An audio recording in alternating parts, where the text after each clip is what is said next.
Bugungi mashg'ulotim jarayonini men 11-guruh serebral falajligi bo'lgan bolalar guruhida tashkil qildim. Mashg'ulotni avval salomlashishdan boshladim va bolajonlar bilan tanishib chiqdim.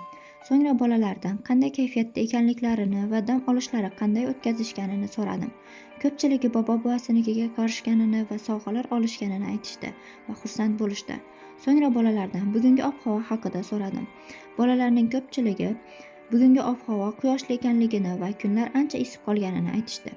Bolajonlarni darsga kirishib olishlari uchun hafta kunlari qo'shig'ini ayttirdim va bolalarda mayda qo'l motorikasini shakllantirish uchun hafta kunlari qo'shig'iga turli xil harakatlar yordamida o'ynattirdim.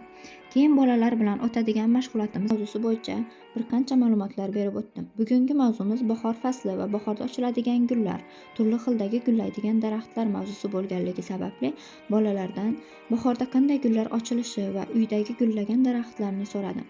Ular bir nechta gullarni aytishdi va gullagan daraxtlar oldida rasmga tushishganini aytib o'tishdi.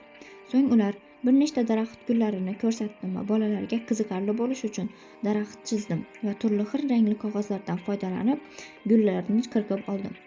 Bolalar avval daraxtni bo'yashdi, so'ng qirqilgan gullarni daraxtga yopishtirib chiqishdi. Daraxtlarni bo'yashda va gullarni yopishtirishda ularga yordam berib turdim.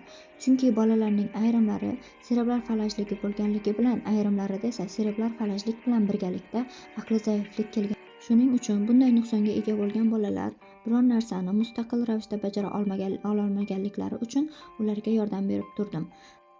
Bu daraxtni bo'yab bo'lganimizdan keyin biz unga gullar yopishtirib chiqdik va darsning oxiri qiziqarli bo'lishi uchun interfaol metoddan foydalandim. Bu metodimiz neyrogimnastikaga oid bo'lib, bolalarda mayda qo'l motorikasini rivojlantirish bilan birgalikda ularda diqqatini jalb qilish va bolalarni qiziqtirish uchun ham qo'llaniladi.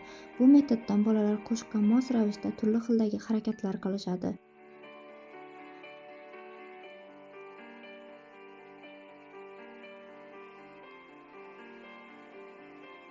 Dars mashg'ulotimni shu metod bilan yakunladim. Dars mashg'ulot jarayonini kuzatganingiz uchun minnatdorman. E'tiboringiz uchun rahmat.